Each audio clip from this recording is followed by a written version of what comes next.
Hello yes welcome to our channel. ప్రస్తుతం మనతో పాటు ఉన్నారు డాక్టర్ శ్రీనివాసరావు గారు. సార్తో మాట్లాడి ఈరోజు మన హెయిర్ ప్రాబ్లం గురించి అండ్ అలానే గ్రే హెయిర్ ఈ రెండు సమస్యల గురించి అడిగి తెలుసుకుందాం. నమస్తే సార్. సార్ ఇది చాలా యూనివర్సల్ క్వశ్చన్. అవును. సో మంచి ఫటాఫట్ అయిపోవాలి అని అంటే ఎలా సార్?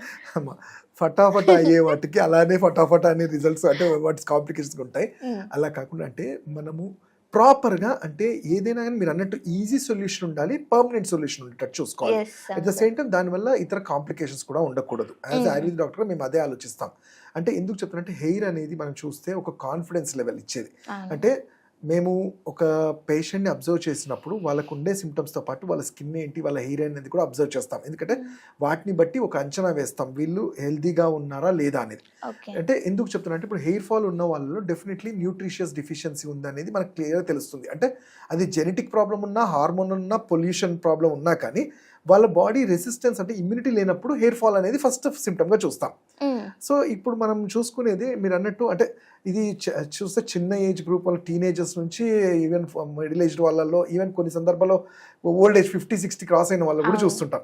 కాకపోతే ఇక్కడ నేను అందరికి చెప్పేది ఏంటంటే ఇది హెయిర్ ఫాల్ అనేది ఒక ఏజ్ రిలేటెడ్ ప్రాబ్లం కూడా ఉంటుంది. మీరు చూసుకుంటే 30 yearsలో హెయిర్ ఫాల్ అయిన వాళ్ళకి ఛాన్సెస్ ఎక్కువ ఉంటాయి రీగ్రోత్ అవ్వడానికి.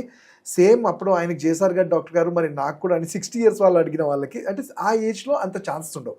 ఇక్కడ ఫస్ట్ థింగ్ నేను ఒక పాజిటివ్ నోట్ చెప్పాలి ఏంటంటే అంటే మిడిల్ ఏజ్డ్ వాళ్ళల్లో 30-40 yearsలో హెయిర్ ఫాల్ అవుతుంది అంటే ఫస్ట్ వాళ్ళు ఒక కైండ్ ఆఫ్ బాధలోకి వెళ్ళిపోతారు, అయ్యో నా హెయిర్ ఫాల్ అవుతుంది. కానీ అక్కడ వాళ్ళకు పాజిటివ్ థింగ్ ఏంటంటే ఎక్కడైతే జుట్టు రాలుతుందో అక్కడ జుట్టు మళ్ళీ వస్తుంది.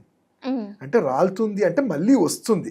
ప్రతి ఒక్కరికి ఎంతో కొంత హెయిర్ ఫాల్ అనేది ఉంటుంది. బట్ ఇది ఏంటంటే ఎక్కువగా అబండెంట్గా రాలటం వల్ల కొంచెం స్కాల్ప్లో వీక్నెస్ వల్ల అవుతుంటుంది. అయితే వీటికి ఫస్ట్ మనం చేయాల్సింది హోమ్ రెమెడీ అంటే దానికన్నా ముందు అసలు వీళ్ళకి స్కాల్ప్స్లో సెల్స్ క్లోజ్ అయ్యాయా లేవా అని చూడాలి. అది చూసుకుంటే ఇప్పుడు ఎప్పుడైతే ఫాలికల్స్ ఓపెన్ ఉంటాయి, కొంతమందికి ఏంటంటే పని చేయకుండా ఉంటాయి తప్ప కంప్లీట్గా డ్యామేజ్డ్ ఉండవు. వాళ్ళలో హెయిర్ గ్రోత్ అనేది చాలా ఈజీగా ఉంటుంది. హోమ్ రెమెడీగా అంటే సింపుల్ అమ్మా, దానికి అంటే అది గ్రే హెయిర్కి పనిచేస్తుంది. హెయిర్ మళ్ళీ రీగ్రోత్ అంటే మనకి మెంతి కూర అంటాం. మెంతి కూర, హైబిస్కస్, మందార ఈ రెండింటిని ఆకుల్ని పేస్ట్ చేసి కొబ్బరి నూనెలో వేసేసిన తర్వాత మనము కొంచెం ఫర్మెంటేషన్ అది హెయిర్ ఫర్మెంటేషన్ చేసిన తర్వాత హెయిర్ ప్యాక్ వారంలో ఒక్కసారి కానీ అట్లా 10 daysకి ఒకసారి వేసుకోవడం వల్ల ఫాలికల్ స్ట్రెంగ్త్ పెరుగుతుంది. సో దట్ ఫాలికల్ స్ట్రెంగ్త్ పెరిగినప్పుడు ఏంటంటే హెయిర్ గ్రోత్ రావడానికి ఒక ఫాలికల్లో 2-3 వెంట్రుకలు కూడా వచ్చే ఛాన్సెస్ ఉంటాయి. అలానే ఆయుర్వేదంలో చెప్పింది నస్యకర్మ అంటాం. దీనికి సంబంధించి కొన్ని స్పెషల్ ఆయిల్స్ ఉంటాయి, అనుతైలం అని కానివ్వండి, షడ్బిందు అని. అవి ముక్కులో వేయటం వల్ల ఆక్సిజనేషన్ పెరిగి హెయిర్ గ్రోత్ అనేది పెరుగుతుంది. అలానే దీనికి ప్రోటీన్ రిచ్, విటమిన్ ఈ అనేవి ఫుడ్లలో ఉండాలి. అంటే మునగాకు కానివ్వండి, మనకి మునగాకు ఈజీగానే దొరుకుతుంది.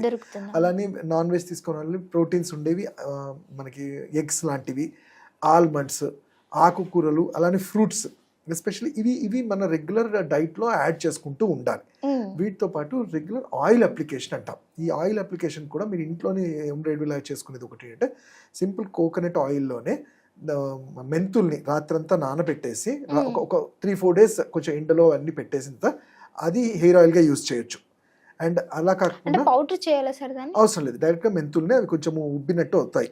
సో దాని తర్వాత ఫిల్టర్ చేసుకొని మనం యూజ్ చేయొచ్చు.